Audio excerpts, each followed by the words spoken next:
moi, la chose la plus magique, c'est une graine qui a 3000 ans, que l'on reprend, que l'on met comme ça sur de la terre, un peu humide, et qui va faire un brin d'herbe, une plante, un arbre. Ça, c'est quand même, ça vaut quand même tous les Game Boy du monde quand même. Hein, c'est quand même fascinant.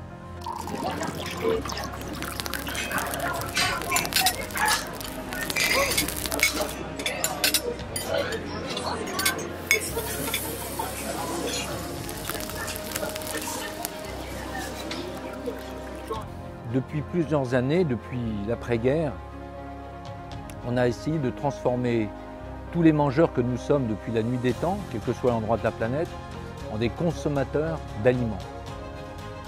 Et il y a eu un mouvement qui est né il y a maintenant plus d'une vingtaine d'années, plus d'une trentaine d'années, qui est l'écologie.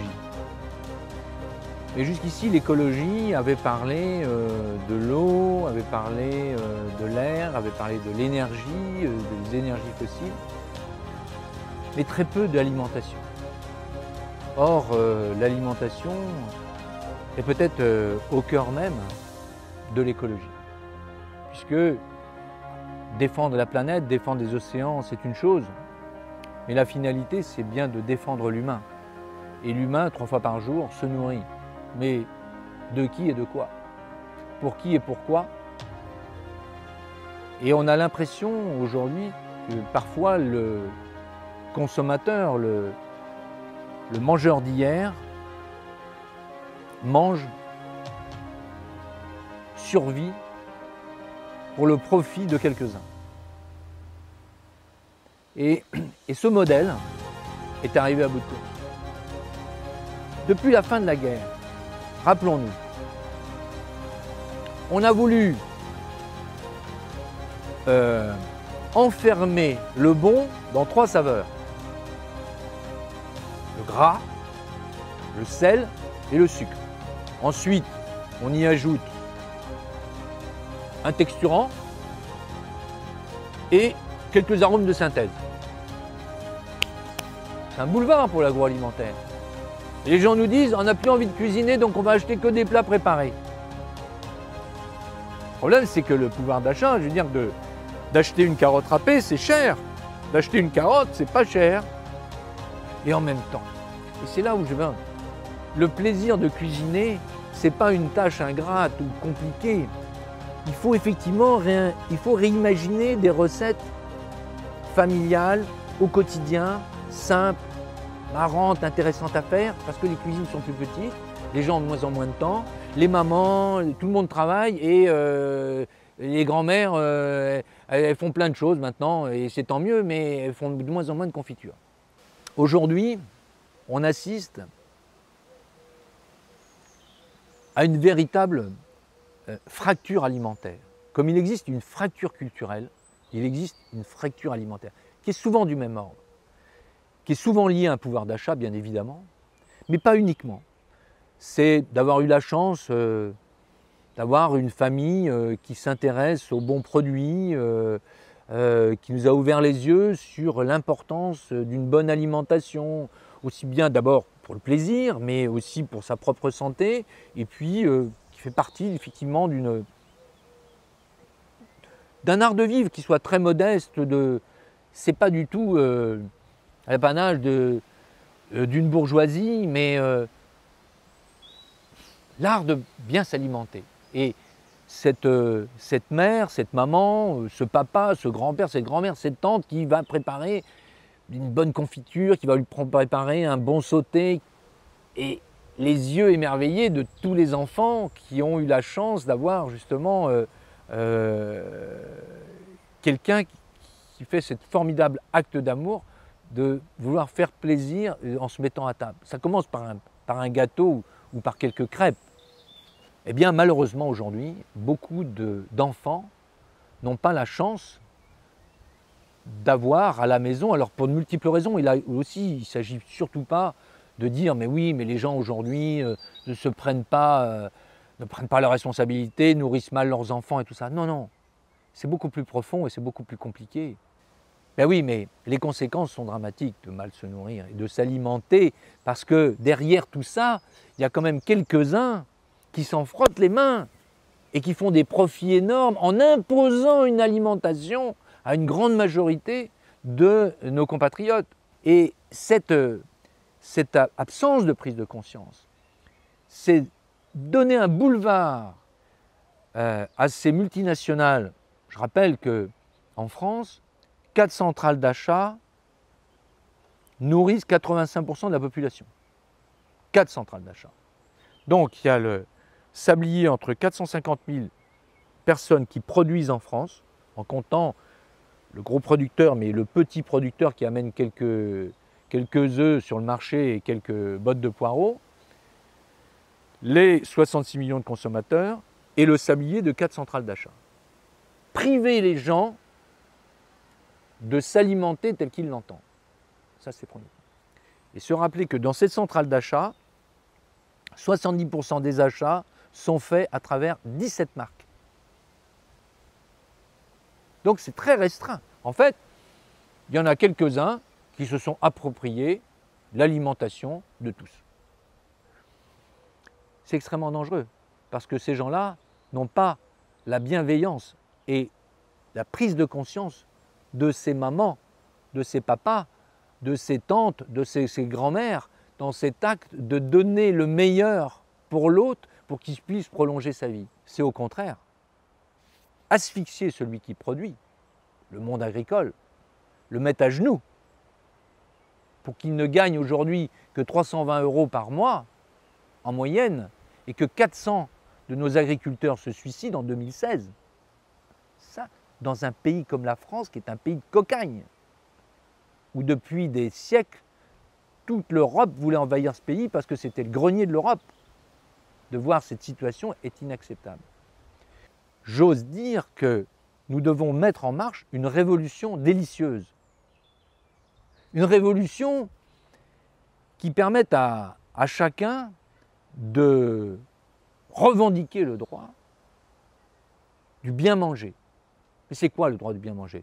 Eh bien, c'est surtout déjà de ne pas s'empoisonner et de ne pas tomber malade. Et donc de pouvoir vivre mieux, plus longtemps, et de pouvoir goûter la vie pleinement. Or là, d'une manière insidieuse, ou parfois pas insidieuse du tout d'ailleurs, les gens se gavent de cochonneries. Parce que qu'est-ce que le bon? Le bon, ce n'est pas du tout ce qui nous paraît marrant, intéressant au palais. Le bon, il y a 3 choses pour qu'une chose soit bonne. D'abord, dans quelles conditions a-t-elle été produite? Humainement. Est-ce qu'on n'a pas fait, moi par exemple, simplement sur des poivres. On peut m'amener le meilleur des poivres au goût, mais quand je vais sur les lieux, sur les plantations, et je vois qu'on fait travailler des gamins, ou que les gens sont manifestement maltraités, ce poivre n'est plus bon. Ou on va m'amener un poivre, il est très bon au goût, je vais aller sur le site, on a flingué une rizière, on y va des intrants, on y va les pesticides, on est en train de flinguer complètement l'endroit. Ce poivre n'est plus bon. Et puis enfin, ce poivre, est-ce qu'il va véritablement apporter quelque chose d'intéressant à la santé de l'autre? Donc le bon, ce n'est pas simplement le plaisir sur le palais. C'est comment a-t-il été produit, dans quelles conditions, humainement, au niveau de l'environnement, et puis enfin, évidemment, est-ce que cet aliment est sain? Est-ce qu'il prolonge la vie de l'autre? Ça, c'est un véritable intérêt. Ensuite, évidemment, les choses doivent être bonnes au palais, parce que s'ils n'étaient pas bonnes au palais, à ce moment-là, nous les recracherions. Mais c'est simplement en fin de course, ça. Si les fraises Tagada étaient bonnes, ça se saurait. Or, on sait tous que c'est une cochonnerie. Alors, certains vont nous dire, non mais, de pouvoir imaginer que c'est simplement une crise que nous vivons actuellement et que les choses vont aller beaucoup mieux dans quelques mois, quelques années, grâce à la baguette magique d'un tel ou d'une telle. Non. Et on pourrait dire, mais c'est dramatique parce qu'avant c'était beaucoup mieux. Ben moi je pense que demain ce sera au contraire beaucoup mieux qu'hier. Alors je dis, mais c'est pas possible, autrefois c'était beaucoup mieux, il y avait ceci, cela. Non. D'abord parce qu'il y a une vraie prise de conscience au niveau de la planète d'une jeunesse. Ce qui fait rêver, ce qui nous faisait rêver, nous, ma génération, c'était d'aller dans ces capitales d'Europe. Aujourd'hui, cette jeunesse, elle a envie d'aller autour de la Terre. Et aujourd'hui, elle a envie de créer ce grand village monde. On est au courant de tous les drames, parce que, évidemment, les médias et la presse a trouvé un fonds de commerce extraordinaire et inépuisable à travers tous les drames humains et dans l'émotionnel. Mais il y a aussi toutes les choses merveilleuses qui se passent dans le monde. On n'en parle pas assez. Mais la prise de conscience d'une jeunesse par rapport à sa planète, par rapport à l'humanité elle-même, est très encourageante. Alors certains vous diront « Ah, mais ça c'est de l'utopie ». Ben, il se trouve que nous sommes des millions à être utopistes. Et je ne sais plus qui disait « L'utopie, c'est le tout début du refus du renoncement ». Alors oui, nous sommes dans le tout début du refus du renoncement. Renoncer à quoi? Ben, renoncer à l'appétit de quelques-uns qui voudraient, en ce qui concerne l'alimentation, parce que j'aimerais revenir sur un sujet. Il y a 3 sujets en fait, 3 vrais sujets politiques. C'est comment allons-nous respirer demain, donc l'air. Et puis la deuxième chose, c'est évidemment s'hydrater. Mais dans quel état se trouvent nos nappes phréatiques, nos ruisseaux, nos rivières, nos lacs, mais aussi la mer et tous les rivages. Puis enfin un sujet qui me concerne un tout petit peu plus, parce que depuis maintenant près de 40 ans, je m'intéresse et je cuisine, donc les produits. Et là, l'alimentation, l'enjeu de l'alimentation est absolument capital. L'alimentation étant vraiment au carrefour des enjeux de nos sociétés actuelles. Enjeux sociaux, enjeux économiques, et là il suffit de voir la fracture du monde agricole. Ce monde agricole que l'on a emmené dans cette impasse de la culture et de l'élevage intensif qui ne permet même plus à ces hommes et à ces femmes de vivre de ce qu'ils produisent tellement on a tiré les prix vers le bas, et en même temps de nous donner une alimentation de piètre qualité, sinon parfois qui peuvent entraver notre santé. Enjeux environnementaux bien évidemment, enjeux culturels très forts, parce que se nourrir c'est aussi participer, d'abord continuer à faire vivre l'histoire d'hier, écrire au présent sa propre histoire et déjà entrevoir l'avenir. Et puis peut-être l'enjeu qui brûle les yeux, c'est l'enjeu de santé publique. On voit les dégâts de l'obésité avec les maladies collatérales, que ce soit les maladies cardiovasculaires, les problèmes de cancer, les problèmes d'AVC, tous ces problèmes liés à une mauvaise alimentation. Enfin, une alimentation qui est complètement ficelée par de grandes compagnies, de grandes multinationales, pour ne pas les nommer, c'est Monsanto, c'est Bayer, c'est et je te mets une couche de pesticides, et je mets une couche de fongicides, et je te mets une couche d'insecticides, et je te mets un coup d'engrais avec des résidus qui restent dans l'ensemble des aliments et que nous stockons. Alors on nous parle d'hygiène alimentaire bactériaux, mais on ne nous parle jamais d'hygiène alimentaire chimique. Et là, on n'est pas dans l'hygiène alimentaire chimique, on est dans l'empoisonnement chimique.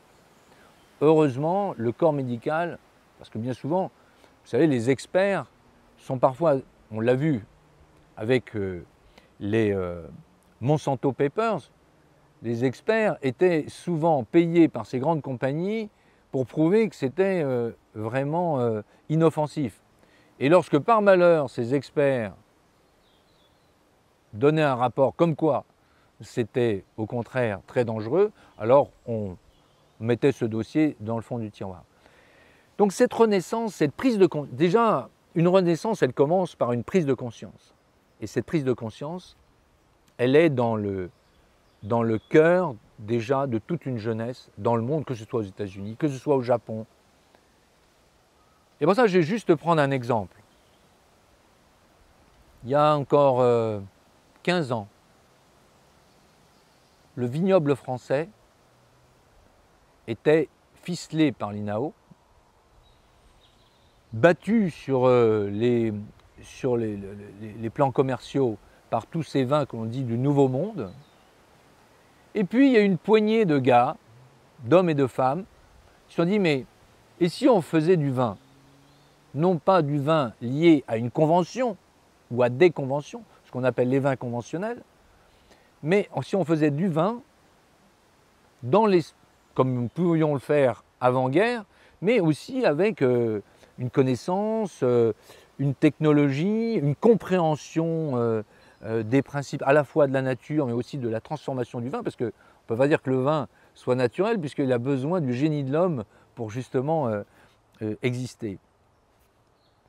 Eh bien, c'est très enthousiasmant de voir ce vignoble français avec tous ces jeunes couples, toutes ces familles, toutes ces équipes, tous ces gens qui sont du Jura, aux Côtes-du-Rhône, en passant par le Languedoc, en passant par la Bourgogne, par tout le Val-de-Loire, encore trop timidement dans le Bordelais, malheureusement, mais ils y viendront. Eh bien, ça c'est très encourageant. Et je crois que cette prise de conscience dans le monde de la terre, dans le monde agricole, mais la prise de conscience, on a besoin de porte-parole. On a besoin de gens qui, tout d'un coup, donnent un coup de projecteur sur une situation donnée. C'était Mondovino, Jonathan Nociter, tout le monde a crié, mais qu'est-ce que c'est que ce film? Mais ce film a réveillé tellement de conscience. Donc aujourd'hui, pour tout ce qui est de l'alimentation, nous sommes, me semble-t-il, dans cette phase. Donc le droit au bien manger, c'est évidemment un combat tous les jours qu'on ne peut pas mener seul. Il y a une multitude de petites choses que l'on peut faire. Par exemple, on peut demander à nos politiques de présenter une TVA dégressive en fonction de l'impact sur l'environnement de tel ou tel produit. Je vais prendre un champ de maïs, bourré de désherbants et d'insecticides, de pesticides, de fongicides. Pourquoi ce champ-là, ce maïs-là, on l'achète à un certain prix, on a l'impression de l'acheter moins cher que les autres, mais en fait il vaut beaucoup plus cher. Il anéantit, il abîme tout l'air environnant, il abîme les sols, il abîme ensuite il faut traiter les eaux. Donc tout ça a un coût indirect qui est absolument énorme. Donc il faudrait qu'on imagine une TVA dégressive, en particulier pour tous les produits issus de l'agriculture biologique, qui devraient être bien moins onéreux que pour rééquilibrer les choses. Celui qui pollue devrait quand même être pénalisé ou être taxé par rapport à celui qui prend soin de la planète et qui évidemment va, pour sa culture en agriculture, va devoir embaucher plus de personnes que l'autre. L'autre, il achète que du produit à Monsanto et l'autre, il embauche du monde. Mais en même temps, il fait un produit de qualité et il est fier de son produit. On change la donne. On doit évidemment avoir une lutte draconienne contre le gaspillage, que l'on peut voir dans toutes les grandes surfaces, que l'on peut voir aussi chez chacun d'entre nous. Cette espèce d'habitude de jeter. Qui n'a pas jeté? Tiens, on n'a pas eu le temps, ce soir on fait des nouilles. On a fait trop de nouilles. On jette les nouilles. Et pourtant une salade de nouilles c'est vachement bon. Ou un gratin de pâtes, c'est très bon aussi le lendemain. Il y a une espèce de truc, la nourriture, c'est pas grave, c'est un produit comme un autre. Non, la nourriture, c'est pas un produit comme un autre. Et justement, l'agriculture, comme l'alimentation, c'est tout sauf une industrie.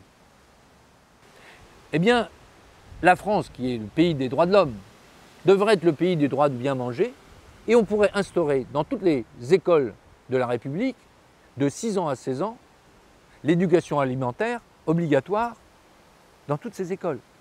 On va me dire impossible. Mais on a dit la même chose à John Fitzgerald Kennedy le jour, on était dans les années 60, dans son programme, lorsqu'il voit justement les dégâts de l'obésité qui est en train, cette espèce de pandémie a déjà à l'époque, dans toute cette jeunesse américaine, il dit qu'il faut absolument que les enfants fassent du sport. Et il rend obligatoire l'éducation physique de 6 ans à 16 ans dans toutes les écoles privées des États-Unis. Les gens ont dit mais c'est pas possible, il va falloir construire des gymnases, il va falloir former des professeurs d'éducation physique, mais créons de véritables cantines dans les écoles, créons des potagers dans les écoles, formons des professeurs liés, pas des nutritionnistes en disant il faut manger comme ça, pas uniquement des nutritionnistes, des gens qui aiment la nourriture, qui aiment la cuisine, qui aiment manger. Et puis ensuite, tous ces enfants qui jouent avec leurs tablettes, là, de leur réapprendre le jeu des doigts et des mains, de sentir, de comprendre, de toucher une pomme de terre, une carotte, une tomate, une asperge, de l'entendre crisser un chou, de découper un chou-fleur, de simplement couper, peler une pomme. On peut faire des choses superbes. Et puis cette éducation alimentaire leur permettrait aussi d'apprendre à faire tout simplement une soupe, de tailler un légume, de comprendre ce qu'est un animal, de dire qu'on ne doit pas tuer les animaux, on ne doit pas les nourrir n'importe comment, on ne doit pas les abattre n'importe comment, on doit faire tout ça a une importance, tellement d'importance, parce que tout ça est du vivant.